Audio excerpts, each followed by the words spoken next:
Well, if you are an Iranian anywhere in the world who is a fan of Persian popular culture and specifically Iranian music, you will recognize our featured guest today. He's an Iranian-British broadcaster with over 30 years of experience producing programming and hosting shows at BBC Persian, and you cannot miss his unique style. Behzad Bolour is an award-winning artist, fashion designer, humanitarian, radio personality, TV presenter, senior producer. You may have seen shows like Cook or Blue Banafsh or documentaries like Tea, A Revolution Brewing.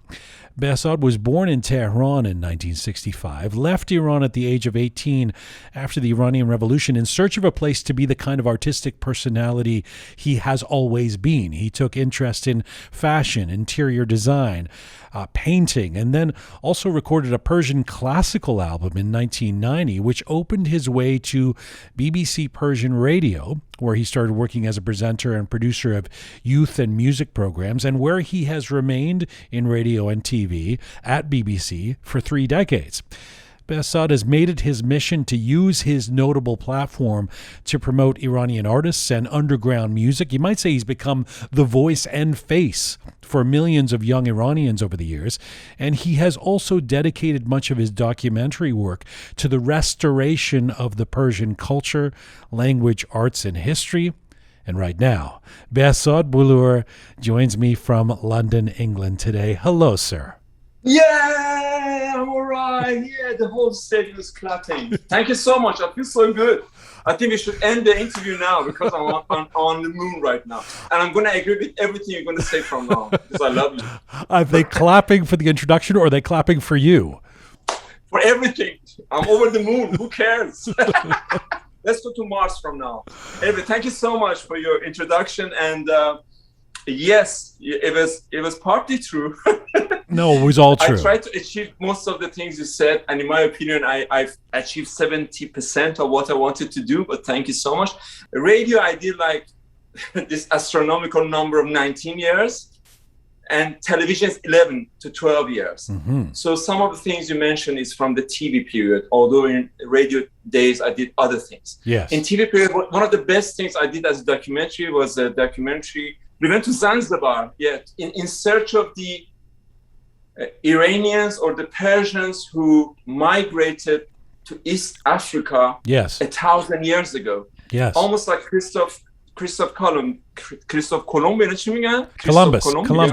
Columbus. So they went and they tried to convince the natives to become Muslims, and they kind of forced them or convinced them to create cities and small cities. And that was 1,000 years ago. So I went to discover them, and they're called the Shirazis. Anyway, that was an amazing documentary, and I loved it, and I haven't done much good things since. Okay, stop for a second. First, this is the problem. You do bringing somebody like you on, who's a great presenter, a great personality, and somebody with years of broadcast experience. Are you going to allow me to ask questions, or are you just going to talk? No, what's the point? I can just talk. No, please. It's true. Please do. I'm surprised you have questions. With me, if I have an interview, I just know the guy and I just let's see what happens. The questions are just a technicality. The other thing is, I never ever want to hear any more bullshit about you not being able to speak English well. Your English is perfect. You can think you've just spoken very quickly. I mean, it's very clear that your English is fine. I don't know why, and yet I don't think I've seen any English interviews with you. In researching you, it was difficult to find things. Yes, you're right. Something I have to think about. There's a few small things. The reason is from day one, from the age of 13, I had the oath to do good for my people. Yes. And based on that, when I went to BBC Radio, I was even invited to go to Outlook, which was a fantastic flagship program on the radio on Channel 4. Yes. I was a producer for 4 or 5 months, but then I said this golden line that I belong to my people. And based on that, and also fighting for the Persian language, because, our language inside Iran is being totally destroyed, including our identity because of so many other things that maybe we talk about later or not. But I had this dedication to keep keep originality, keep purity, because in times of lots of fakes, you need to keep purity. Yes. And it's just a reaction to today's world. So that's why I didn't have English, but maybe you can help me. I can start typing it right now. Well, to be serious, I'm quite honored that you're doing this in English, because I don't think you. No, I haven't done any. In all these years, I don't think you've ever done a long form interview in English. Now, I know that you have this policy where you never use an English phrase in any of your broadcasts. You never use an English word or an Arabic word. And I'm going to ask you about that, but I assume that's different. Don't hurt me. I'm a virgin in this interview. Don't hurt me. How is it I'm hurting you? No, don't ask me why not you're using English. That's why I was. Well, why not? Okay, then if that hurts you, I need to ask. I need to hurt you. No, of course. It hurts in a nice way. Yes. It hurts in a nice way. I want to give you a chance to explain that, because I know that, I mean, even when I saw an interview you were doing with Sina Baliola, and he said, we're doing a late night show, Barname late night, and you corrected him, said, nah, Barname shab, like you don't want any English words used. Now, for somebody who grew up in the diaspora like me, I'm very curious about that. Why would that be so important? Tell me why. Yeah. Sure. The reason is, again, I'm reacting to today's culture and direction that has been forced, or we can say that has been accidentally moved. Like the Iranian culture and identity in the last 40 years has had no manager, let's say. It was left. Because before, in the Shah time, there was like this culture centers, there was this center that would create Persian words, right. Like instead of saying artist, which up to the age of Qajar period, they wouldn't say Hunarmand. They invented the word Hunarmand. Okay, this is basically to catch up with today's world, with your own, who you are. One of the colors of rainbow, not to be a gray color that it can be interpreted by other things. So it was that in the background. And also our culture has been left alone and been pushed into being a religious culture, dedicated to religion rather than dedicated to what is good for your geographical location. And regarding our history and all that. So based on that, suddenly people have voluntarily chosen to fake modernity. They have no connection with the world. They just chosen to speak as if someone has never lived in Iran and lived in America or something. So I'm reacting to that. When something is being rubbed off or being broken to pieces, I'm one of the people who want to just mention to people to be careful, hold on to the originality at this moment, because it's being faked and being destroyed in a way. So help me with this and teach me this, because I understand, for example, that the argument is that with the coming of Islam, the Arabic language became more intertwined with the Persian language, and that for the authenticity of the Persian language or the purity that you're talking about, you want to avoid Arabic words. No. Again, I'm very much reactionary to the time. Okay. You cannot now talk about Arabic word. We have to first, it's like COVID. When Corona is attacking you, it's not the time to talk about influenza. We have to fight this kind of virus. But I guess where I was going with it was, what threat does, if there's a Persian kid in LA who is speaking Farsi and using some English words, what's wrong with that? No, that's nothing wrong. Okay. I'm talking about Iranians inside Iran, in Tehran, in Qom, in Borazjan, in Mashhad. They speak, and every day they add more and more English words in the show to create that they belong to the modern life. Because for them, this identity, which is all just facade, is something that you can fake it by doing this. And that comes from a nation who has no confidence, has lost its confidence, has lost its roots. I remember a long time ago when somebody would come to work for you in Tehran, they would take her ID card, Shanasname. Mm-hmm. So that person could not go anywhere, could not steal or anything. And by the time they finished a job or something, after a few years, they would give them back. So we have been robbed of our identity, and we are nobody in a way. Right. We're just whatever the color is going to show us. So it's dangerous time. Behzad, I was going to say that this I mean, this generalizes. There's other countries in the world, or everywhere in the world, this is an issue. You could find people in Cambodia or in parts of Africa or in parts of South America saying, well, English is becoming too integrated into our language, because English is the lingua franca of the world at this point. It's the language of the internet. It's the language of financial markets, etc. But I take it that your argument is particularly important or profound or potent because you're saying Persian culture is vulnerable because of what we've been through for the last few decades. And also the point you're saying is about other countries. I don't know about them. I don't know what they're going through, what is the social structure, how they're entangled with the modern life. But I know Japanese people have the whole line, but they refuse to use the word time instead. In Holland, they don't even use the word hotel. They use other things. It's not about modern world. It's more about us as Iranians who are losing it because of 40 years of not having that gallery, not having the concert, not having the books that people should read about their culture, about the world. They don't really know we don't know really what's going on in the world. So we try to fake it. We are very different to anybody else. We have like 40 years of a different government doing a different thing, and people have chosen to react not to be themselves. It's not about observing the world. It's about not to be yourself. And then first we have to have a vaccine. I call it Vaccine Goftare Nik, the good speech. We do that, and then maybe in, 50 years time, when everybody has cooled down, we speak like 10 years ago.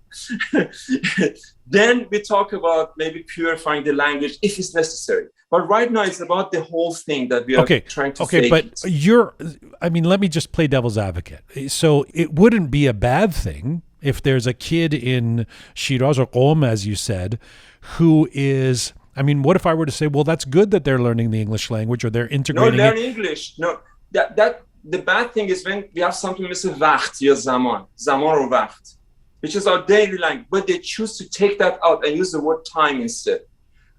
چه تایمی تو میای پیش من? This has nothing to do with learning English. This is about losing your identity, choosing to become someone else in a very false way. But why? Why are you drawing that conclusion rather than just to say, okay, well, they're integrating into a global language that has English? It's not integrating because they have no connection with the outside world. No. You have to go to the psyche of the world. What you're saying is logic.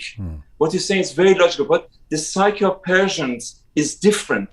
They're reacting to years and years of losing their identity, not having a direction about modern art, about literature. There's none of that exists. Only people try to keep it themselves. So this is something that people who don't speak English are choosing it.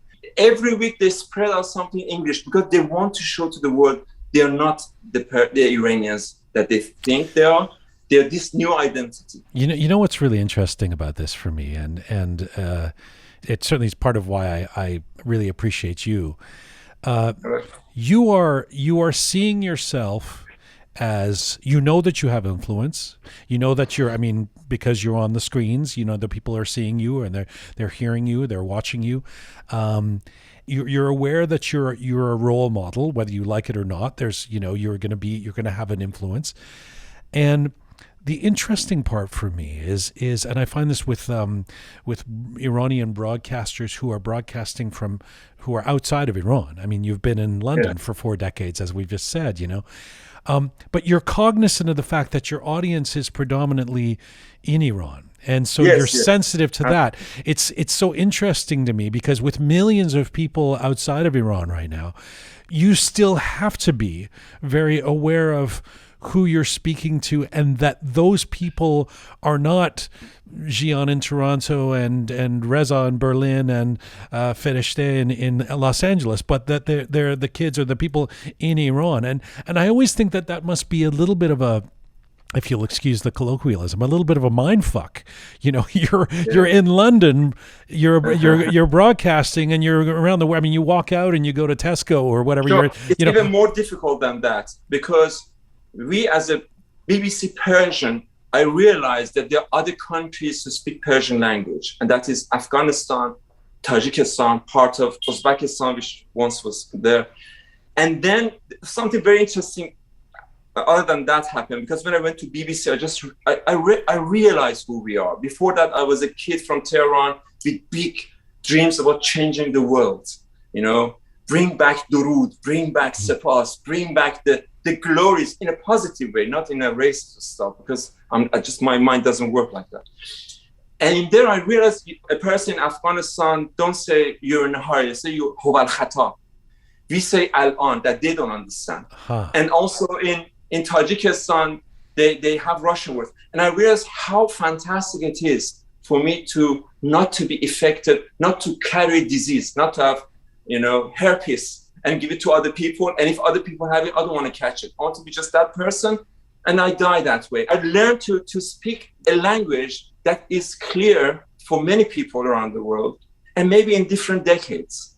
So I believe I speak a very simple language, actually. And many words I don't know, I create a caricature of words that many times I don't know what I'm going to say in Persian, but I create the word.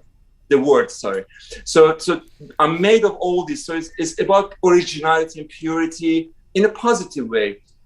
And also not to be affected by the trends of time. Like 20 years ago, all the middle-class Persians would say rare. They would love to speak like American accent. Okay. And in those days, they said, what's the problem? It was like a disease. And if you ask anybody why you speak like that, they said, we always speak like that. You know? And they were really surprised that we actually criticizing that. But that trend went away. And there was a reaction about creating a new Persian, like khafan, right, French. Right. They were like unusual slangs, which were Persian slangs. How do you feel about that? Those colloquialisms? No, they are very interesting. When I look at the audience, Iranians in 1990s, 2000, 2010s, the mind has changed. So I'm a fourth dimensional Behzad, because I know the IQ of the people, the way they spoke, the way they were interested, the way they would absorb and analyze things in 1990s was very different to 2000 and 2010. From now on, is completely different. I have to explain things 5 times. But how do you avoid becoming the old guy on his soapbox who's just scolding young people for very the way? Difficult. Yeah, I mean, no, very difficult. let me say this. I'm this way about the English language. I've as a kid I would sleep with the dictionary next to my bed, and I've always been interested in words. So there's things that will really get under my skin when somebody says anyways, for example, to start a sentence instead of anyway. Yeah. They'll say anyways, I got to go to the store, and you go, oh, no, it's not anyways. But my sister, who's a linguist, would say, settle down. Language is fluid. It changes over time. That's what language does. And you can't be a headmaster who's going to dictate the way everybody's going to speak forever. I know what you're saying, yes. The language is fluid for a normal society. We are interesting. We are very similar to Ethiopians of 1970s. We are teared apart. I don't find example of Iran similar to any other examples in the world. We are a society teared apart with 2 different mindsets, 2 different groups. It's like Star Trek. There's this group outside which are entangled with the host country influence. The cultural edges has been moved or backwards or forwards, and you have a group in Iran who are completely under the regime, and they're changing different. So we are very different. And I cannot accept the same change in language and culture that you see in America. That is a healthy country. That is, they're moving. Right. They have democracy, they have things. So we are very different. And because of that, we have to be very careful. We have to hold. You speak English, you speak proper English. I love that. Iranians in America speak Finglish. I don't care. I love it. I will speak Finglish to them. Uh-huh. A person in Iran who is from Arabic background, speak Arabic in your own home. Even use Arabic words in Persian. That's fantastic. In my perfect world, we're going to learn Pahlavi language, which is the root of our Persian language. And in that root, all the nations in Iran or people from Balochistan, even in Azerbaijan, they're all from the root of the Pahlavi. So we all feel united. And everybody from Arab background, Baloch, they should learn their own mother language every week, just like other places in the world. So I'm not a nationalist. I'm quite a very unusual animal. Well, you are an unusual animal, and you're a paradox. And so to extend your metaphor, which I loved because it's also getting me all excited because of the pop culture nature of it, but to extend your Star Trek metaphor of the two societies and the Star Trek, I mean, which one are you in? This is the paradox I'm trying to get out of being Behzad Bolour, in the sense that you can't. Now, I'm assuming you can't even return to Iran, and yet you're speaking to and for a population that's there. It's a very interesting position to be in. Yes, and I've dedicated and I renewed my oath in my bed around 2 a.m. one night a year ago, that I'm even more dedicated. I have to be that guiding light maybe for those who have lost themselves in a way, in my own mind. But what I'm doing now, and it's extremely difficult, Jian, you know, my programs is on one side, planning to go to Spain, went to Spain, editing all this. Oh my God, you know, I'm producing and presenting and directing a program which is very fluid, because I very much believe in moments. So I don't really plan. I can just plan a journey, but the moments have to appear on days that I go to countries, which is a weird thing. I promised to do our celebrations every month. We had a pure celebration. Like in the month of June, we have a June celebration from the ancient time.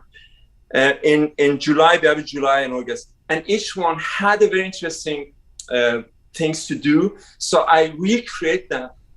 I structuralize them.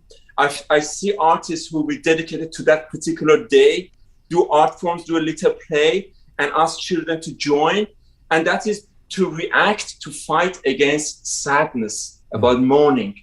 Iranians are happy. In our nature, we have celebrations. In our nature, we love trees, animals. We didn't kill them because we think that they belong to us. They were created for us. You know, we are very much part of the harmony. So I try to get all the good things from being Iranian that can make us an interesting color in this rainbow of the world, and try to practice it. I had Sadeh, I had Ispandar Mazgan, which I even hate the word Ispandar Mazgan, but now I'm purely into it. And I made them interesting. I have a table, I have a special music, but they're all pure. They're really from that time. Like just recently we had this, the summer solstice celebration. But hang on a second. You say so much. I have to put it together. Okay. So it's not only don't do this, don't do that, do this, do that. I'm actually bringing back celebrations. I'm spending money on it. Most of that, my heart and my mind is going to it. For every one of these 2-hour celebrations which are happening, so much management goes, so much heart goes, because it's like you're going to a new place and nobody's with you. I'm going to an empty house, and it's for me to recognize it's a fantastic place. There's a treasure here or not, because when I look back, there's no one behind me to support me. I'm just a lone star. I'm a lone ranger. And that really hurts. That really breaks my heart. And when I do an Instagram live on this celebration, which I'm doing, only 300 people come, 200 people come. So that even it's like a punch in the face. But I'm going out. I'm going to go every month. I'm going to re-celebrate all those things we had as a Persian to bring back our beautiful identity, something that unifies us, not something that separates us from the rest of the world. We are not better than anybody else. You said something too interesting. You said last year at 2 a.m. you realized you want to double down on this. So what happened that was the precipitant of that 2 a.m. realization?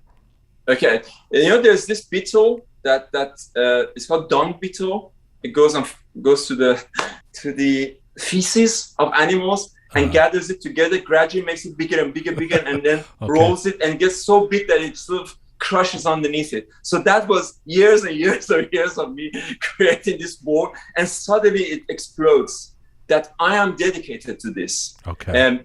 Like a day before I was more into doing this and that, but now into that. And it just renews the oath, because I feel so lonely in this. I feel so lonely. That is unbelievable. But I think it's the right thing. I think that one day when I die, some generation in 50 years' time will look back in the books and say, oh my God, this was very interesting. He actually structurized celebration which are now only celebrated by Zoroastrians. He made it modern, he made it cute, he made it sexy, he made it fun. we can look good in it, not rather than looking like old people being really serious during celebrations. Let me come back to you feeling alone in what you do, because that's an interesting thing for someone to say who has hundreds of thousands of clicks of every episode of what he puts up. It's and obviously has a real audience. But you talked about going to Spain and shooting and you're a 360 kind of person, meaning that you do it all. You produce it, you have the concept, you want it, you probably edit it, etc. But in the moment, you like to be spontaneous, you've said. So, yes. Kambi Hosseini, when he was on this program, he and I were talking about being in broadcasting for years, and he and I are both the same in the sense that even if it seems like what we're doing is spontaneous, we plan out every single thing. We know exactly the roadmap of where we're going to go, even if we go into a situation where we're acting like we're improvisational or spontaneous. Do you ever use a script? Do you have a script when you're doing your visit to the Rumi sites in Turkey? Do you have a script you're working off, or are you just Behzad Bolour, you seemingly just talking to camera? First of all, I do envy you and Kambi's, because I always dreamed of being the person who can write things down, because that gives you so much confidence. I mean, when you're on camera or on stage, I'm the only thing I have with me is fear and joy mixed together, yin and yang. I live with both of these. Like the ancient Persian kings, they said, on their crowns, they had the two wings, because they believe that with two wings you can fly. You always need this contradiction. So I sort of keep that Persian thing in me, and I envy you very much. What I do is, for instance, thanks for bringing the Rumi thing, because to me that was an amazing few years of research and 2 years of filming. Beautiful work. What I do is, I did research without doubt. I read books. I went to even libraries. Remember there was something called library? It wasn't Google. And I also speak to experts who know more than me, have 20 years on this, 20 years on that, 10 years on this, 15 years thesis and all that. And I have that in my hand, and I write just one line, like one word, one this, that. When I went to Konya, I saw the tomb of Maulana, and I was in a hotel, it's a beautiful hotel called Hitch, nothing, taken from the word Hitch. And I saw the crown or something of the tomb, and I said, there is some message in this, and I have to discover this. There's something about this shape. And I started reading that night till 5 a.m. about different tomb shapes. And based on that, I realized this was made later than him. He never saw that. But it's not written anywhere, I feel about the builders who made this about 50 years later, with the money from this guy who was fascinated why the lover wanted to impress her. So all this in my hand when I said, this tomb is in turquoise color. When I say that, all these people are in my head. So the weight of the words to me are very important. And I learned that not only from learning, but I learned that also from singers like Haidar, vocalists like Shahram Nazir, who does classical Persian, Mu'in, Dariush. For instance, Shahram Nazir says, "Yek shab atash dar nehistan mifuta." I've read that line 10 times. I didn't give a damn. What's that? But the way he says it, I'm really in it.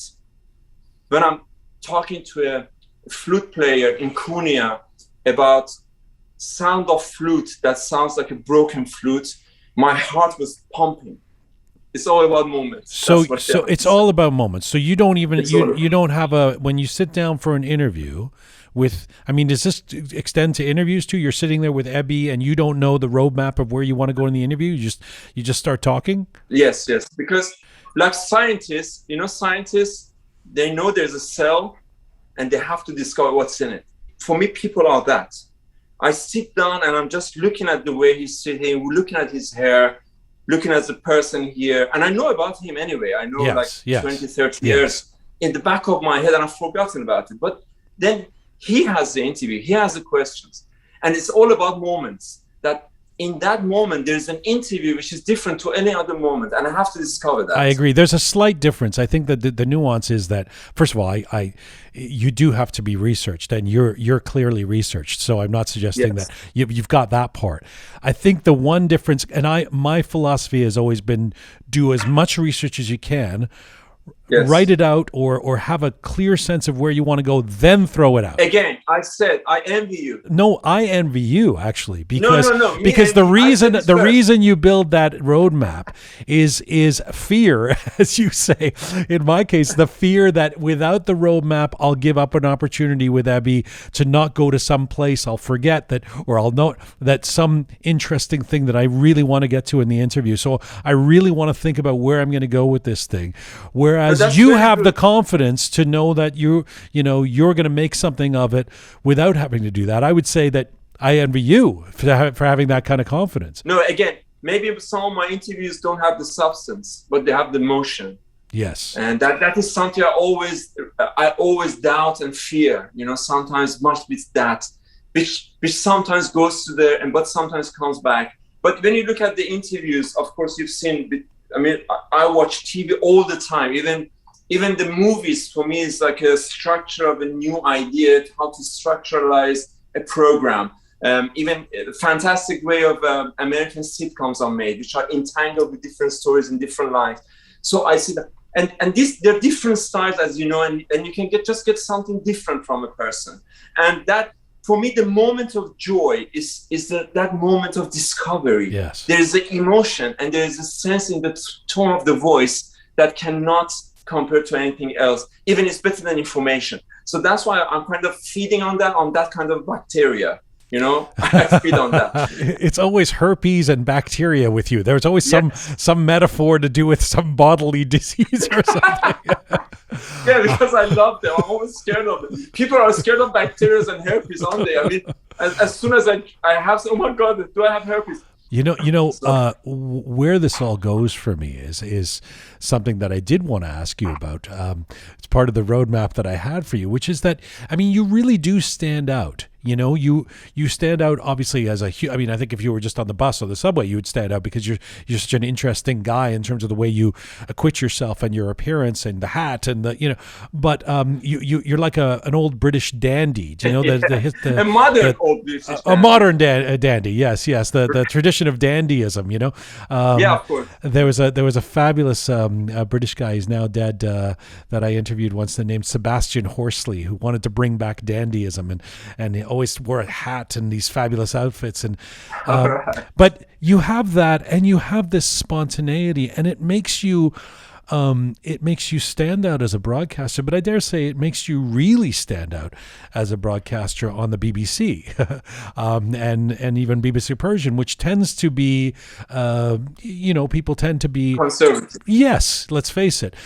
So I'm curious how, I guess at this point they would be cool with you. They'd know how good a broadcaster you are. But was that ever an issue with the network? Yes. Was it ever, hey buddy, can you put on some real clothes and stop with this spontaneity and all of that? I went to BBC in 1989 when my album came out, and it was interesting because going to BBC, you had all these rumors created by different dictatorships in Iran that BBC is this. And I remember when I went in to be interviewed, I was not looking anywhere. I was having my head down and don't want to speak to anybody, only Fat Tony who interviewed me because otherwise I would be influenced. And anyway, and funny enough, when I started to work, I brought the idea of a naughty boy to BBC, because before, needless to say, BBC was fantastic. It was where you see genuine, literate people who were wise, who were knowledgeable about politics and world. They all look good with suits. I love suits. I'm a big pro tie. I have a metal tie, for instance.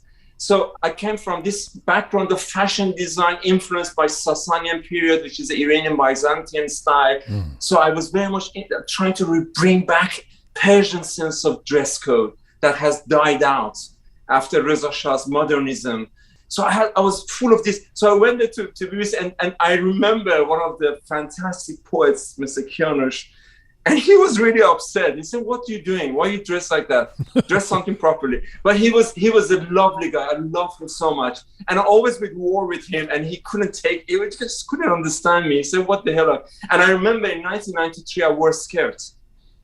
And basically because I wanted to reinvent Akamenian. I want to even go further back to the roots to bring back to that. The thing is, it took a long time for people to accept me, to realize that the person who looks like that is not out of being careless. Because there's a very fine edge between someone who doesn't care and someone who extremely cares, who is a man of details. I came from atoms up, not from, I don't know, from a big plastic bag going to an atom. So I had that in mind. And I proved it, the style of my work, the sensitivity, the attention I had. Gradually, they respected me. But then during the TV time was, again, the whole shit happened again. I remember even from British Broadcasting that we had like mentors and minders who show us how TV is, because we had no idea about TV. And I had like my shirt was down to my belly button open and all that. I wanted to look, sexy like that. And they said, you cannot dress like this, dress like that. And I kind of accepted them, but at the same time, I wanted to be a naughty person. So then gradually I established myself. There is a danger, Jian, in our conservative world, that someone with the knowledge, someone who is activist, someone who's serious, looks boring, looks flat. The image of a macho man is still there for my sexuality as being serious. And because of that, I haven't been taken seriously many times. Many times. And it has hurt me so much. I haven't slept at nights. I was hurt. I was in tears even. Up to the age, just even very, very recently. So that had a cost. That had a massive cost for me to be what I am. And it's funny thing is to add to this, about 20 years ago, I came to America. I was questioned. Then funny enough, I went to Afghanistan and I was questioned. I realized I'm a saint and a Satan. Everywhere I go, people cannot take me out of the stage of the doubt about what I look like. So has there ever been, in that delta between the fear and joy of Behzad Bolour, has there ever been, be honest, it would be Roqe, has there ever been a time where you just thought, fuck it, why don't I cut my hair? Why don't I put on a square-shouldered suit and play the game, because then I can be elevated. Then they'll send me to the Olympics to cover something or something like that. Then I won't be taking all this shit. Yeah, it was only when I was 11 when I had that sense. Because even then, I remember my mother was very careful about the way we dress, and maybe my sense of being in my mind, not necessarily I'm original and beautiful if I think I want to be. It was because of her. And I remember they brought things from even Kuwait. Kuwait in those days was like Paris of the Middle East. There was no Dubai. And if you want to bring original clothes, if you haven't traveled to London, they would come from Kuwait. So we had like Lee, we had Wrangler, we had high platform shoes, which I had at the age of 9. No 9-year-old in Tehran ever had that. And things like that. So, and that at the age of 11, I remember I was, 12-ish maybe, I was on my puberty, I was the early developer. And I remember I had very long eyelashes and I looked different, and I was just about to cut my eyelashes, and my mother held my hand and said, no. So what you doing? I said, I want to change. I don't want to look like this, and I want to just look like everybody else. Don't wear these trousers, which are flirt trousers. I don't want to wear it. And she said, no, you have to, you're good looking as you are, and it shouldn't change. Because I had fear of this machoism around me. So that was the only time. And apart from that, even in the heart of Pakistan, when I was walking in a weird looking way, or when I interviewed Shahram Shahpare, and I had this crazy false prophet look about 10 years ago, because I just wanted that look. And I regret it to this day. Only in those moments, even then, I said, no, let's hold on to this. And I'm even embarrassed about looking at my image then. But somehow I was stupid enough to hold it on. And I never regret it since. Yeah. I can empathize. I am nowhere near as fabulous looking as you are, but in all my years at CBC, I know for a fact that there were some executives who they just kind of see you as a troublemaker if you don't toe the line, and part of towing the line is the image of the way you're supposed to look and the way you're supposed to act, and that can be. It's interesting that you bring up being 11 years old, because I was going to ask you about being a kid in Iran, and you've talked about how you were artistic from very early childhood, and when you were growing up, there were these parties at your house, and you were told to come out and perform Little Behzad from like the age of 3 years old. What would you perform? What would you need to do? Actually, funny enough, those 1960s and 70s that I lived as a child was amazing years. It was, if you look at American 1950s, our lifestyle was very much like that. A nice car, a nice house, and an empty Tehran. Tehran wasn't as busy as it is now. And we were living in parts of Tehran which were being newly built, and buildings looked fresh and interesting because the architects were coming from Europe or something, and they cared. So it was a very interesting lifestyle we had, and I never realized we were well off. I thought we were from a middle class, but apparently we were middle plus. And so what happened was there was this ad on TV for a drink called Oso.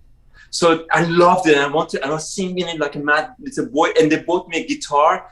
And they forced me to play it in front of 20 people. Because in those days, parties were like 20 people, 30 people at home, eating cucumber and pistachios and tea and drinks, vodka, and just, they want to be entertained. Either some people would say jokes or bring up some subject. Because talking about political issues wasn't an issue at all because of the SAVAK, the intelligence service was so fearful. People were just joking in life. So I was performing, doing a joke, doing like acrobatics, and I was embarrassed. I was sweating, and I was like 3 to 4 years old, and it went on, and I always hate my mother forcing me to do that. But maybe that was the root of wanting to attract attention, wanting to be pretentious in a negative way, but positive, to impress people in a positive way, make them laugh, make them smile. And even up to this day, my dream is when someone has lost someone just 2 minutes ago, I make them laugh. If I can achieve that, I can die.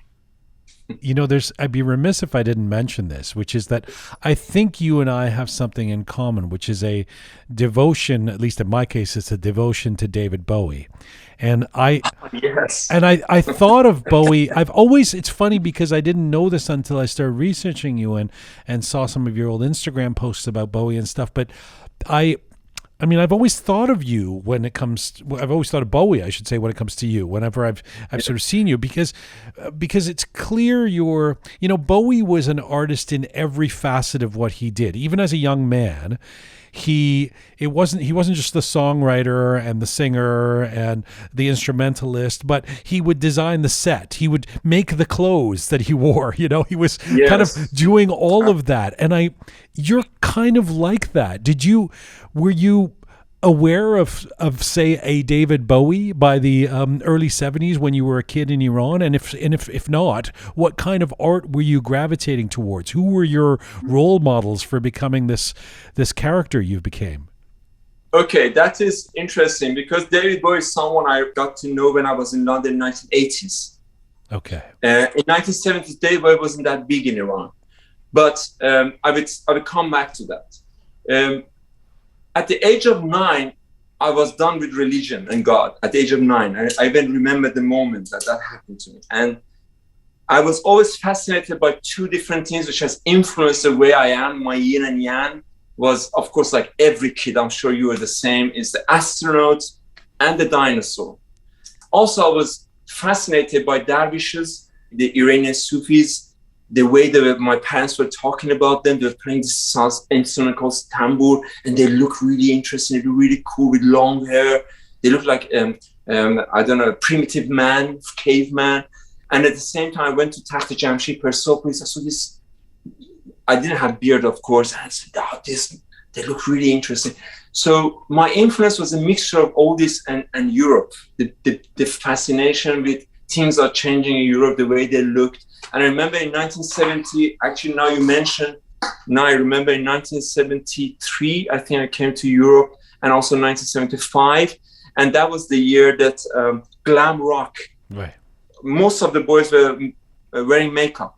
At the same time, there were amazing ice creams being sold. So this, and for me, it was very amazing to being able to play a role which you're not supposed to be, but yet be different. I have to give you an example from an anthropologist. That in some tribes in Amazon, I mean, what I'm saying now is so maybe politically incorrect because our world is changing so much, but I'm saying it in an innocent way as a person who I am.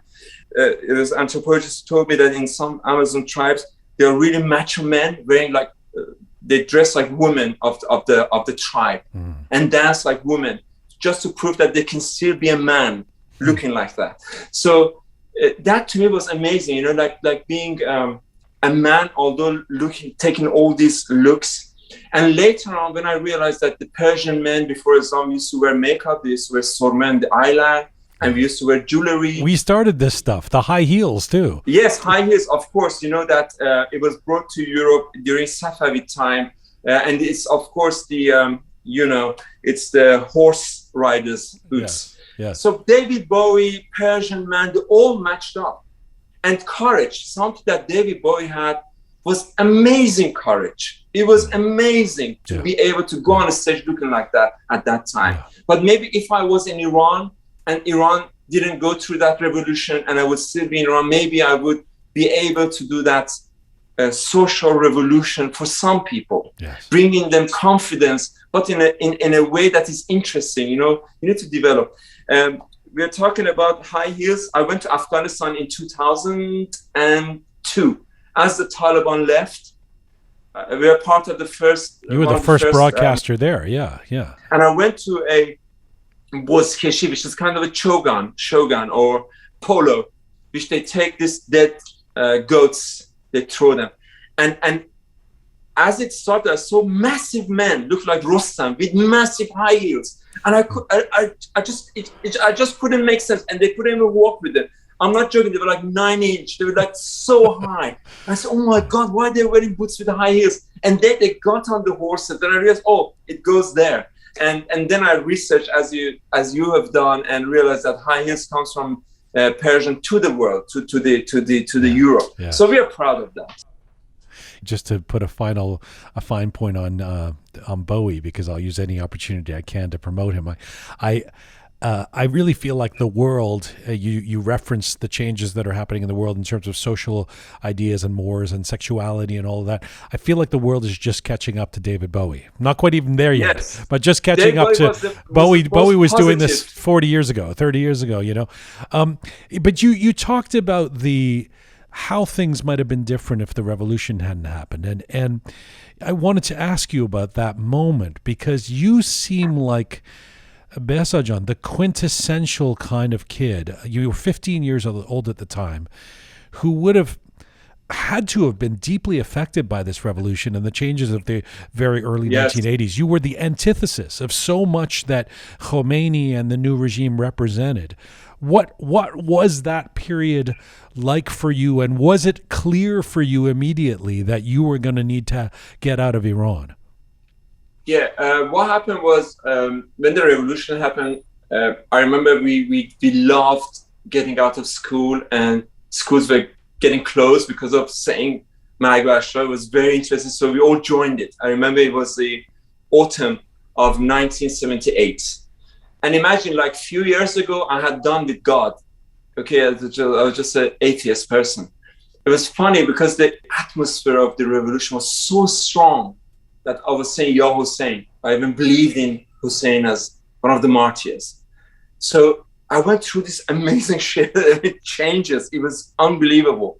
But I loved it because it gave you so much power, as if you belonged to this massive group. When you went to the demonstration? Demonstrations, yes. When you say, you really feel like you're 1,000 people. It's an amazing feeling. So I felt that, and I joined that, and I even saw Khomeini in the moon, because, you know, you can imagine things. Right. And then when the revolution happened, I remember I had that 9-year-old in my head, back of my head, and this new Behzad is different. At the same time, a massive pro-Persian, and that pride we had. So it was so much. And then what happened in April 1979, I was in a pizza shop called Che Guevara by Alborz School, which I used to go in mid-downtown Tehran. And they suddenly said, close the doors. And they sort of had all these blinds coming down. And I heard people shouting, smashing to the blinds. And so what happened? So there's Chomagdara, the hooligans, Islamic hooligans beating up the students because they are not agreeing with the revolution. And suddenly that triggered something in me. And then very soon I became lefty. And then very soon, like within a month, when I saw more people being hurt, I started who I am now. I grew a beard, had my oath about bringing back the purity and the pride of Iran that we have lost. Wow. And from that day, I said Durud instead of Salam and Sepas, and started speaking Persian in my own naive way. And I remember started reading books, till God knows even now, to find evidence, to find rules and regulations. You know, Jewish people back in early 20th century, they recreated Hebrew language. It didn't even exist. They recreated, they taught it to the children, and now there's a language of a nation. So that exists, and we exist, and I'm learning these things about how identity in today's world is so important. It's about being an addition to the world, not to be a slave to the world. Was it a consideration for you to stay in Iran, or was it clear? Yes. Was it what clear that you had to this go? Thing was absolutely. I became so strongly Persianized. You know, even I had my hair long, and I remember the passars, the moral police were beating you if you had the hair just 5 centimeters long. I had the hair as long as this. I would have it in my shirt and button it up, and I don't know how I survived for 5 years with that kind of a hair. Okay, I don't know how. And I learned tambur, I learned setar. I wanted to become pure Persian. So then the war happened, and there was this extreme religious society. I don't know what's the word for it, but religious attitude in everyday life.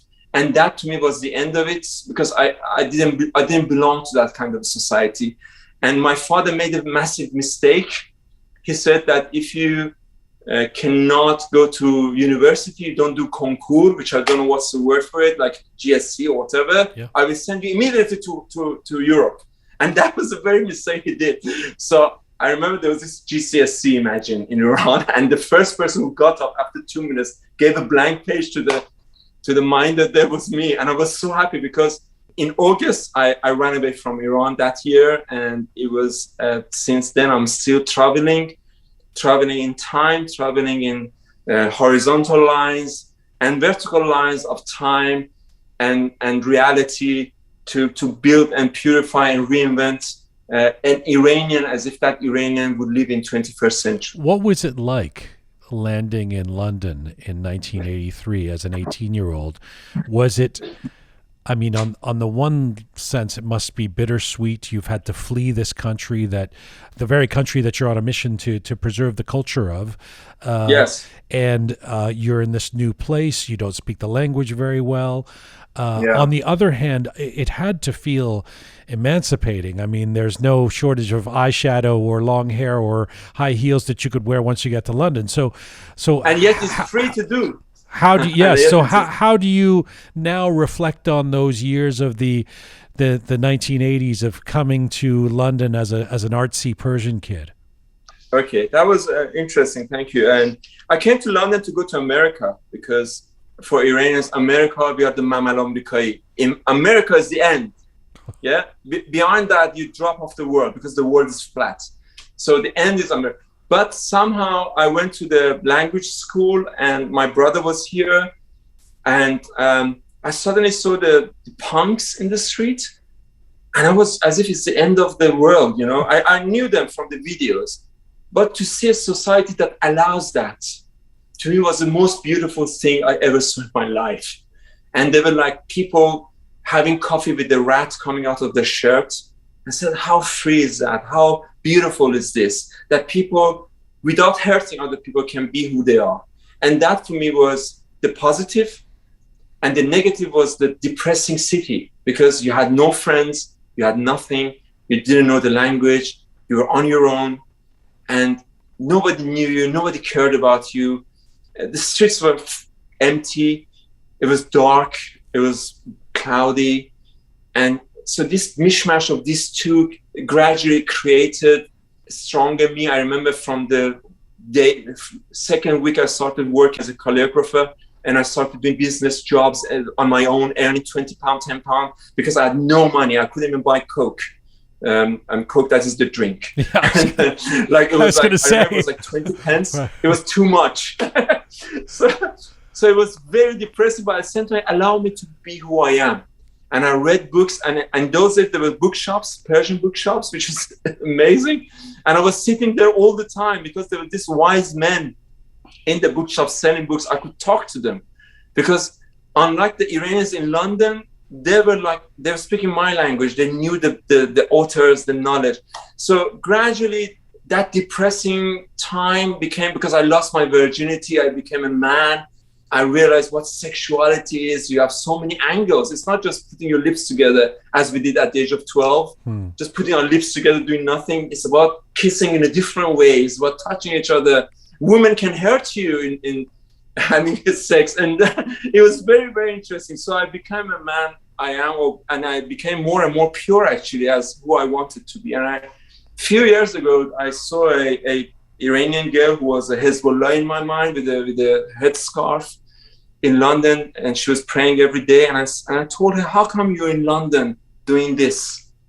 And she said, in London, I could be a better Muslim than I can be in Iran. Wow. So somehow London has a fantastic freedom, which is backfiring in my opinion. Backfiring? Yeah. Because I think that we shouldn't go there. Okay. Because I do think that London is it's obviously the city of my birth, and I've always said it's different from the rest of England. London doesn't even belong to the UK. Sure. No, you're it's absolutely right. It's its own thing. It's the most international city in the world. Yeah, it's a multinational, multidimensional city. Yeah, which has changed since 2003, after the Iraq invasion by the Americans, and then the Syrian war, then the Afghan war. The structure of the London that I live in the edge of the poverty, in the edge of the middle class parts of the city, has totally changed. The whole Europe has changed as we know it. So that is a different story. But London did help me, and I read Sadegh Haddad books in London. I read about Mazdak, the reformists of the Zoroastrian faith back in Byzantine time. I read about money. I realized we have these messengers that I was looking for, and I found them in London in the bookshops, Persian bookshops. So I owe a lot to London. You know, people looking at you today, and I know that there are Iranians around the world who would recognize you in a second if they saw you, or they know your name, or they're very familiar with all the work you've done over the years. You know, they know you as a broadcaster. I mean, which is not to say that your fans or people who scratch beneath the surface won't know that you're a lot of other things. But this period of the 1980s feels like, without knowing you then, and without just even talking to you about it, other than just reading about it and knowing a little bit about you, it feels like it was a very fertile time for you artistically. It's fashion designer, calligraphy, murals that you're painting, your interior design, and a musician too. And you make this classical record. And I wonder, this is kind of a twisted question, but you should appreciate that. Sure. If you knew in 1990, when you get that first gig at BBC Persian Radio, that you would end up being at BBC, being a broadcaster for the next 31 years, would you still have wanted to do it? In the sense that you can't be all of those things if you're also focusing on being a great broadcaster and putting the kind of effort you've put into doing regular programs for 30 years. I'm wondering if you would look at it from the standpoint of the 28-year-old, or the 25-year-old Behzad, and go, actually, that's going to be too confining for me for the next 30 years. Sure, yeah, it's interesting what you're saying, because back in 1980s, everything I did it right to the end. It wasn't like a confused person, no, not at all. The fashion design I lived with it for 6 years, and I was exporting to Japan. I remember Jean-Paul Gaultier came to my little store. I had a store which looked like shit. And he said he wants to buy the idea of my jeans, and I didn't sell it to him. And my jeans was selling like £200. It's not a joke in 1980s. It's a lot of money. It's like paying £4,000 now. I remember bands, funny enough, David Bowie band, the drummer bought from me for his gig in Manchester in those days. And I remember Tip Howe was buying it, This Way Up, Culture Club, one of the artists were hanging out together. And imagine, I was only like 23 at the time. And at the same time, I was very well known in Iranian layer of society in London, because I was the one who was in every function you can imagine. From the Dead Poets Society of the LGBT of the time, up to Roqe's poetry night, to let's build a new Iran. Everywhere I was playing tambour, have a little speech, doing poetry, talking to people. They knew me. So they used to call me Behzad the Atomenite, the Atomenian. And so it was fantastic. People knew me. What does that mean, Behzad the Atomenian? Achaemenians were the 2,500 years ago. Achaemenian. I thought you said atom and like atomic. I wasn't sure what you were saying. Achaemenian, yes. Achaemenian, my accent. Yeah. So it was extremely fertile. And I did theater, I did gigs in London, and I even found a bunch of money in Covent Garden. It was almost half a kilo of 20 pounds. I found it on the street. I took it up, looked around it, nobody's looking, and I ran. In my head, I was dreaming I became a millionaire. And I sat down and I opened up. It was fake money. It was from a filming, apparently, they were doing Covent Garden. So that happened. But what happened was, then I did murals for the city and became employed in a job. I was doing so many jobs, and I was very rich at that time. But when BBC happened, at the same time, other things started to fail. And because BBC loved me, they wanted me to just be trainee, do small jobs. Somewhere maybe at the back of my head, I thought that this is maybe a future, maybe my subconscious. So when I started just helping Mahtab, who had the request show, she was a fantastic lady. I met her in the Hafiz poetry classes, and she really helped me to get into this BBC. And I was just helping her. I was like her left hand. And then when things started to fail, my mural business with DKT company, music, I couldn't carry anymore. I lost my girlfriend, Then suddenly there was only BBC. And I remember I didn't know anything about broadcasting. So I used to go at 7 a.m. to the studio just to play with the machinery there and just to learn how to record things. So I learned it. And what I did was to survive this. To me, it was a song. It was performing on stage. That the music was the story. Yeah. And the song and the lyrics was my words. Yes. And from that day, back in late 1989 to now, I look at it as a work of art. I'm just doing songs. I'm doing murals. Yes. I'm doing fashion design. I'm doing a little play, but they just have this unified form of a video program. But to me, really is that. My inspirations are so many directors, and I even get inspiration from a comic book, the way the colors are working. So it's in a right way. Listen. I hear you so much, and I hear how you can, because I've lived it. I feel the same thing.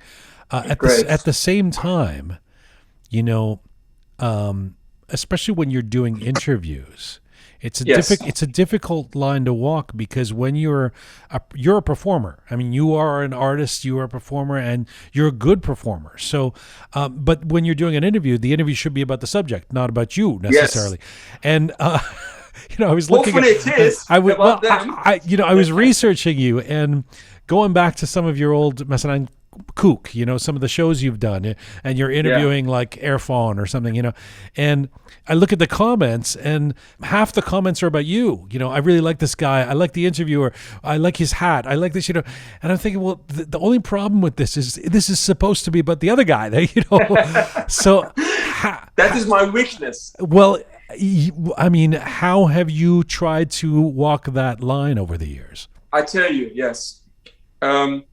I mean, you have to look at, for instance, other interviews like Shahram Khashoggi's interview, or even Abby. There are different styles. The thing is, when I look at the uncut version of my interview, then you see different words. I'm talking and talking and talking and talking and then talking.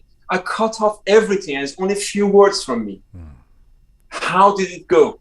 This is the word you see on the screen, but it's really much more. I build them up. I actually even correct the lines. Many times they're dropping lots of English words which only belongs to a LA lifestyle. Many times they're dropping words which belongs to a Swedish lifestyle. They're dropping words that belongs to Kabul. I keep correcting and creating a unified language, unified expression, and also what I do, which I think I'm very good at, is make them honest. I make them who they are, in my opinion, and I think they actually agree on that most of the time. And also when I ask them to do a live performance, we work on that. Many of these artists don't have bands. We actually, with the help of studios, we bring a band together, write down the notes. We actually spend money to make them like that, and they sing it as if the same night they created that song. Because I just quickly say that Iranian music is from a third up country. So we are like a hurt world, hurt people. But what I try to do is to be dedicated to the way of BBC that started in 1943. They sent a person to Iran villages and Iran streets with a gramophone to record pure songs from the streets, from the cabarets, from performances, and brought it as an archive, which we have.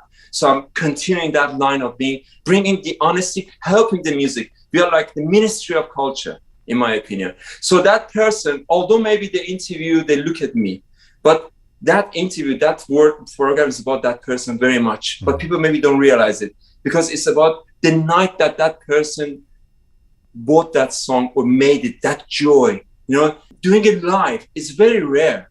They're all done live. And they even have a chance to go and correct their voice later. We even make that provide for them. Beatles went to BBC and played live. I'm trying to be I want Iranians to have exactly the same facility. When did that? I was going to ask you about that, because you and I know I can't keep you here forever. You've been so generous with your time. I've just got a couple more questions I'll ask you about music. It's clear, I mean, we talk about Abby and Erfan and some of the big names that you've interviewed, but it is clear that over the years it's been important to you to support Persian artists and celebrate the young ones, to unearth these people, to kind of take the veil off. When did you make it your mission to want to promote young Iranian musicians and artists? When did that click in you? Yeah, that started in my room in Tehran when I played the sitar, and I played it for Jalal Zulfnoon, the master, and he said, I like it. But nobody else heard that song, only him. So I always wanted that boy or a girl in the bedroom, lonely, doing something amazing, but they don't even know how to give it to TVs or the radios. How would I do that? I never knew. Even now, I cannot help them. They say, how can we send us? I don't know, don't ask me. So that started then. And from the day one, when I received a letter from Mashhad from a girl, after I gave an interview about my album back in 1989, 2 weeks later, a girl sent me a letter talking about her heart, about that she liked my music. And I said, oh my God, I have a mission. And from that day, I didn't have a chance to go to there, but by 1995, when I became a producer, they gave me the chance. Everywhere I traveled, I went to the homes of people. I said, oh my God, you play the sitar in a funny way. Let's record that. You express loving someone in a way I've never heard before. And it's so simple way. Let's hear that. And then by 1996-7, I started this show called Ahangay Darkhwasti Request Song, which was the first live request song connecting to Iran on any outside broadcasters, as I know, because before you would record them maybe, but maybe VOA did that, I don't know. But from 1996 up to now, I bring the most unknown people in a way that audience get hurt. They're upset that this person has only even one song, doesn't even have a nice voice. Why you have him?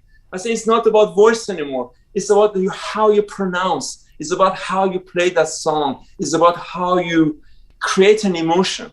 So because you see, our culture is being hurt. We don't have galleries or something, free galleries in Iran. Yes. I try to push that edge of culture that is needed and necessary for any society. Yes. Try to push it by bringing these people with me and say, no, let's push.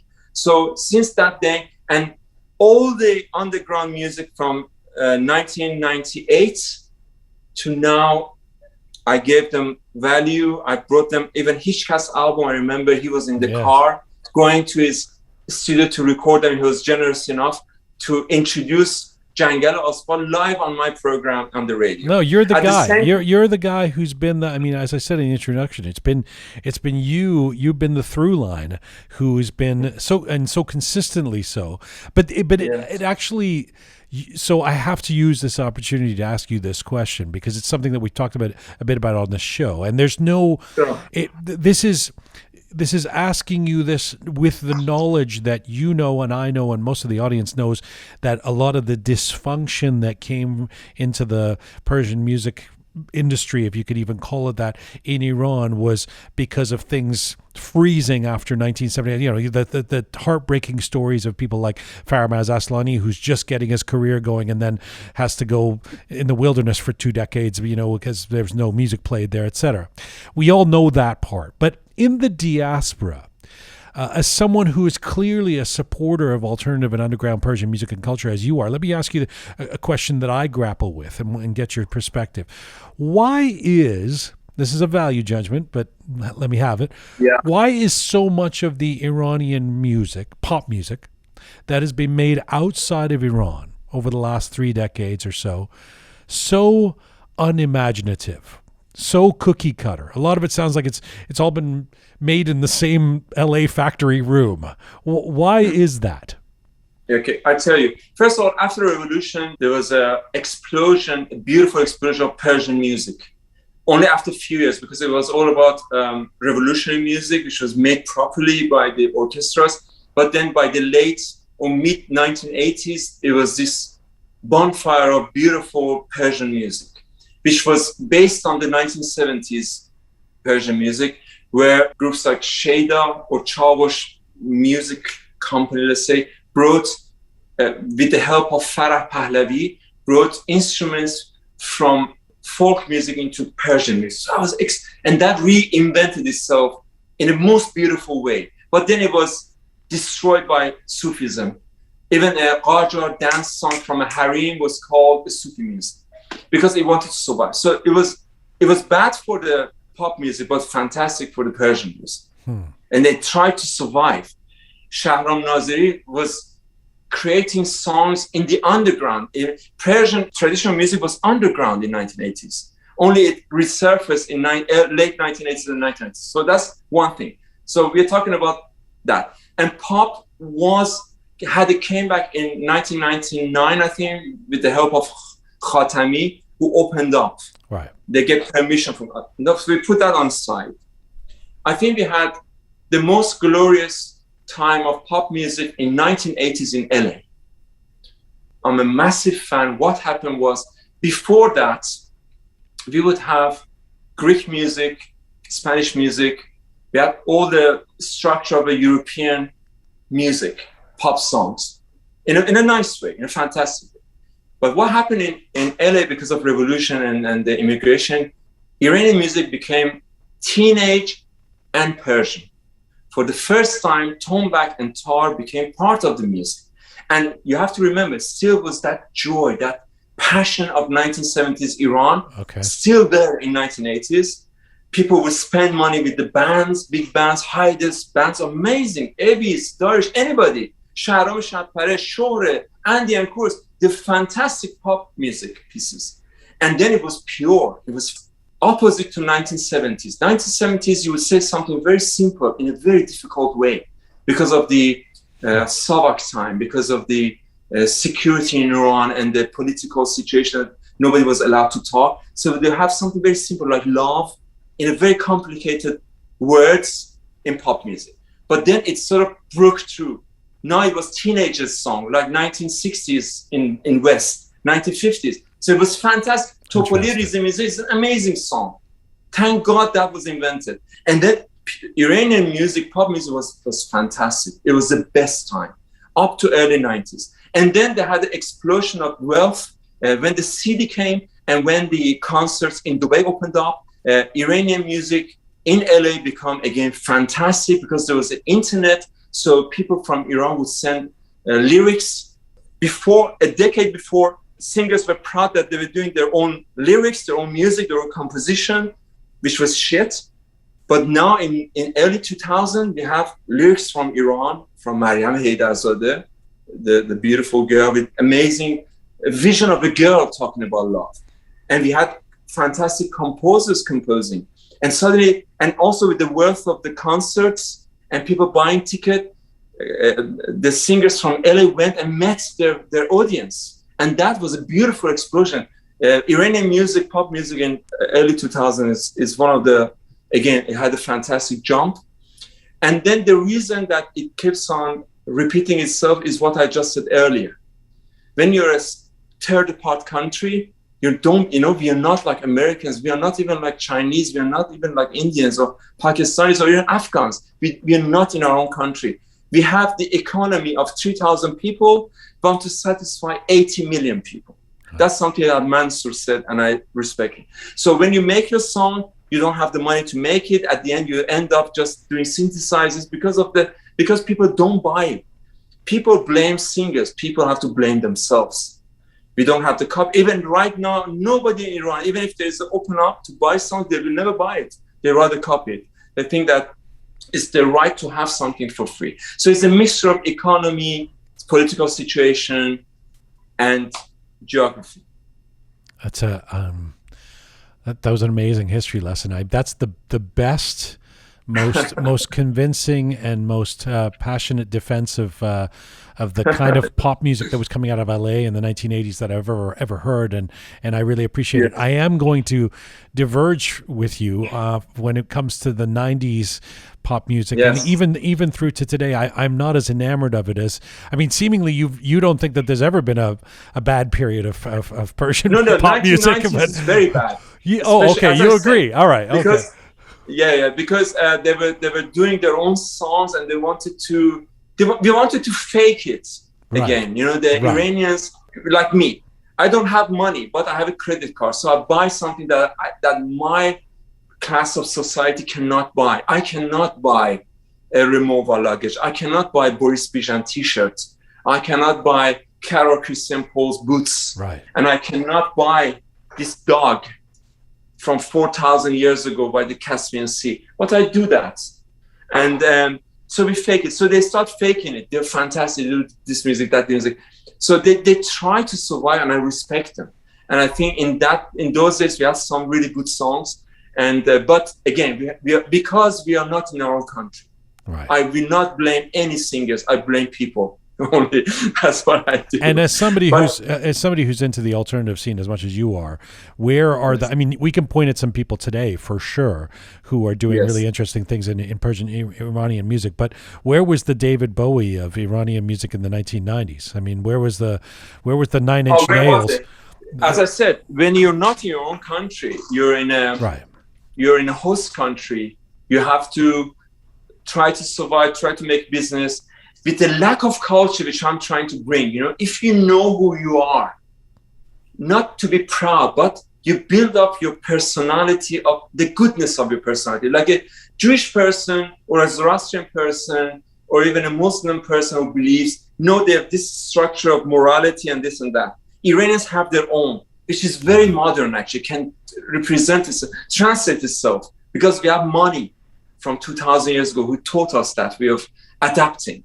We have like rebelliousness of Mazdak, who said that just don't accept anything becomes a norm. Just find what is correct and do that. So but that society doesn't have that.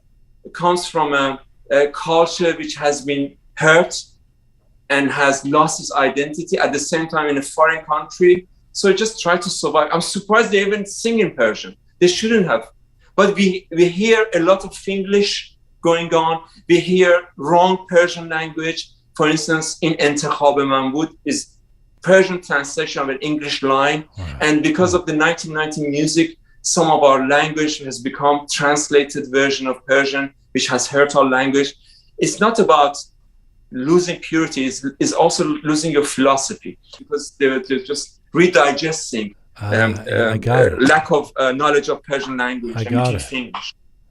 It is such a pleasure to talk to you. Let me a final question to you, or a final little strand here, which is that, and I mean, I could talk to you for days. We're going to have to do this again. You know, you're stuck now. Sure. Now that you've started these English interviews, instead of in Persian or Farsi, as I would say, and get you angry.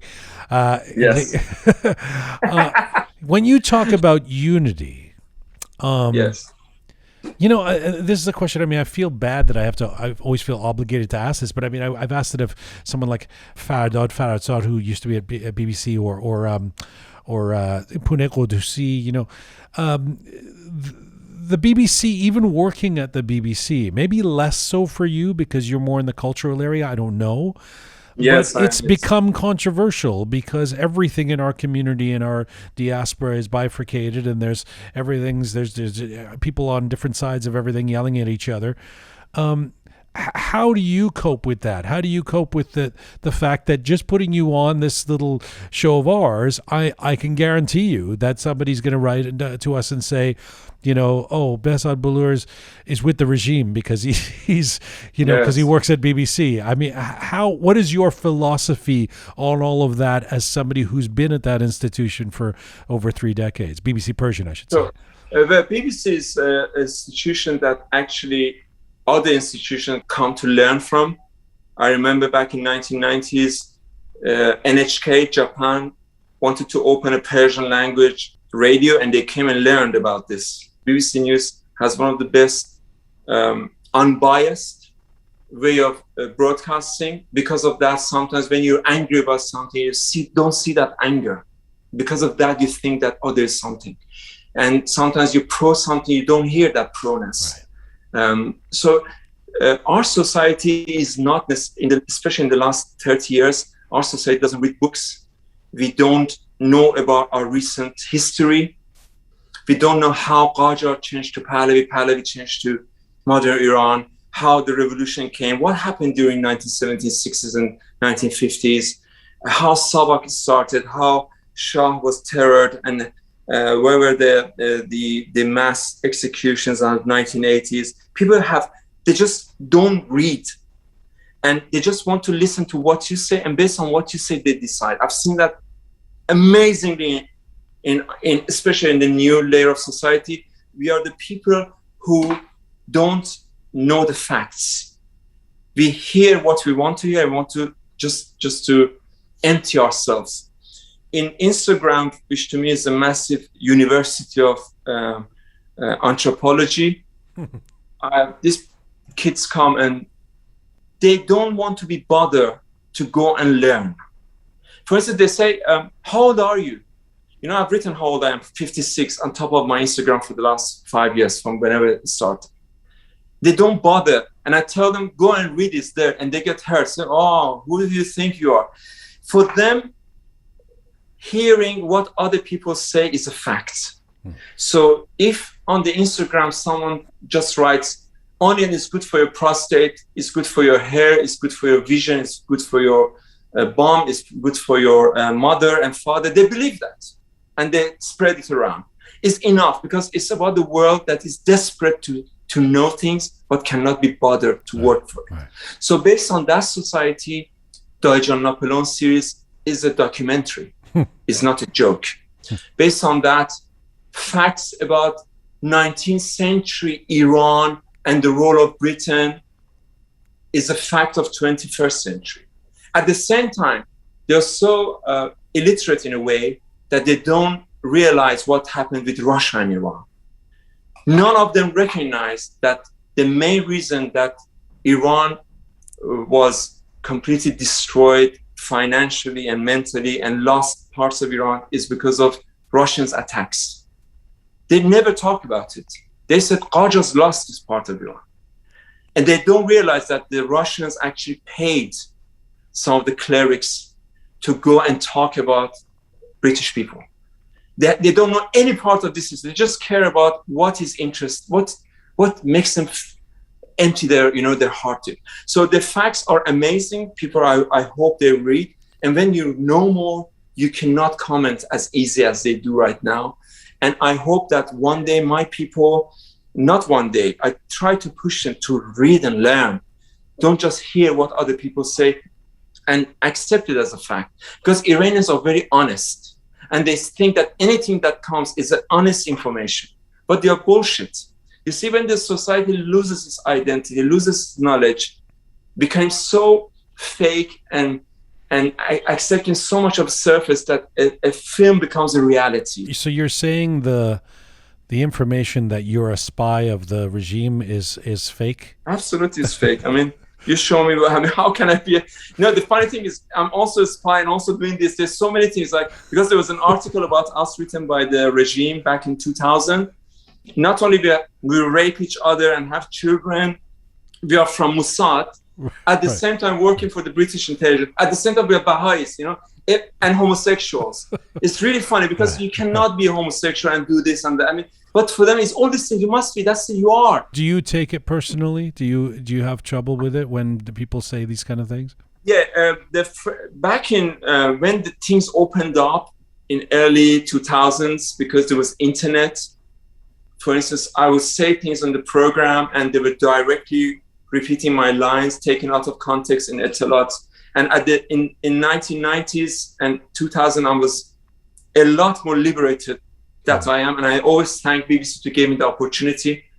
I had songs with swear words in it. I would talk to people about everything they wanted to talk. Not because we just wanted to be interesting, because that was the moment they were breaking the boundaries. Because the regime at the time, at this time in Iran, wanted to cut away inside from outside, andaruni from biruni, and based on that you rule people, you control the sexuality. So for me it was an explosion of being honest about sexuality, show what's happening under the layer of society. So all of that was happening, and I would say things, so they would put it up, take it out of context and print it. Right. And I was so scared, I was so hurt. I remember I went home and closed the doors and didn't go to BBC because I thought they would sack me. But interesting enough, they were extremely helpful. They were really understanding, and they were much more experienced than I am. So at the beginning, it was really hurtful, scary, but now it just comes and goes. There's on Wikipedia, there are different ones. There's about me doing so many things, and people don't take me seriously, so I'm always upset. Now I'm different. I'm 56. I'm much more mature and have confidence.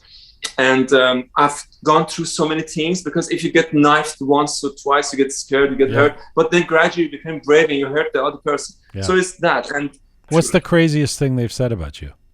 Maybe the craziest thing somebody told me directly was in Harrods, which I never forget.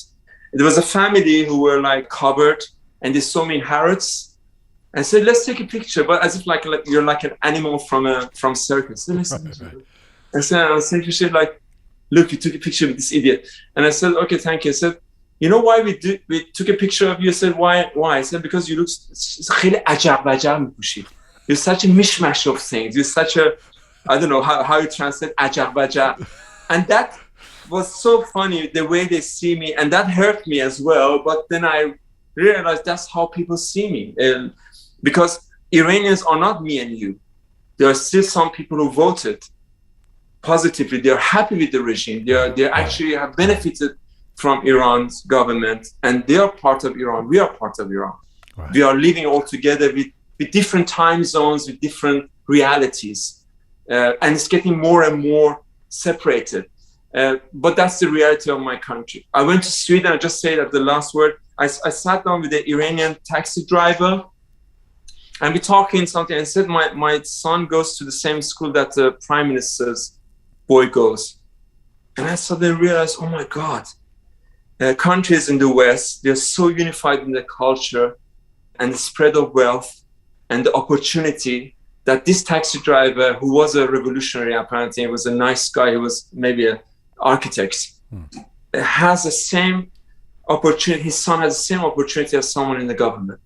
And that's something I haven't seen in my country for decades and decades and decades. And we did the revolution because of that, to break that. But hopefully sometime in the future, when we learn, read more books, became more Iranian of the 21st century, find out who we are again and see how beautiful can we be, rather than be the mishmash of ajab bajab other people, then that may be happen. Where do you think you're? I mean, let's say you're halfway through your journey. You're in your 50s. What do you think your next act is going to be? What do you want to explore next? Do you think you'll be at the BBC for another 30 years? No, not that I want to not to be there, but I will be maybe left with not much choice because I have to grow, and BBC is a fantastic ground to let you be who you are, but that's not enough. I have to just move. I'm like an octopus. I've grown other hands. And you know that if mammals die, the octopuses will take over the world. And some of them can fly by creating methane gas in their head so they can float. So I've become an octopus. And what I see in the next 30 years, because I think I die at the age of 85, is totally dedicated to recreating Iranian identity in a pretty way, to cut away and clear off nationalism, racism out of it, and all the Puritan niceness of it, reinvent it, spread it back again to the society, and then fake my own death to see how people think about me. And then you find me in in some house somewhere in an island in Mediterranean, died for 20 years and nobody even found me. So that's my future. But I'm totally dedicated, and I hope that I can get the finance that I need so I don't have to work anywhere, but work dedicated only to our culture, to recreate and reinvent it. And that's what I want to do. Otherwise, because I need the money to do that, I still have to work. So it could be BBC or somewhere else. And based on better money and also better value that they give me, not only money, because all my life I just spend rather than earn. So it's about how much they value you. Listen, if you know that you're gonna live until 85, only 85, then yes. I guess you have to fake your death at age 84, or are you faking the death at 85 and we don't know how long? No, I'm going to fake my death around 83, and I've written 4 stories, which is I'm going to publish them in Behzad Graph. That how it's going to be, how I'm going to actually, it's quite a interesting way of faking my death, because they're going to bury me in London in an ancient style, which I'm going to be covered with the red ochre earth, and we'll be put in a vase like the ancient Persians. But then it's quite interesting. But I already have contacted a Polish hyper-realist statue maker. I've already started it. Wait, the mechanics of this are tripping me up. So if they bury you, how are you going to escape and be on an island? That's it. Because I've thought about it. You clearly have. Although I think 83 is too soon. Shoot for at least 93 or something. No, once I do the test that they ask you all these silly questions about how many times you masturbate or how many times you did it, drink, walk, uh-huh. and it came up as you will die at the age of 85. It was so funny. And you took that to the bank to get qabul kardi, huh? That's it. You're like the people on Instagram who believe that you're asking you your age. You're willing to believe that? Come on. I think we should make it 95 and fake the death at 93. It'll be that much more dramatic as a 93-year-old. Sure, yeah. I mean, that would be interesting, and because I have to somehow make money in that period of time. But I started the fake of it, and it's going to be very interesting. It's already interesting. It's not going to be interesting. It's already interesting. Behzad Bolour, I love you. I thank you so much for taking the time, and I can't wait to do it in person, brother. Yeah, me too. I hope I come to Toronto. I had this plan of coming and doing something about Toronto.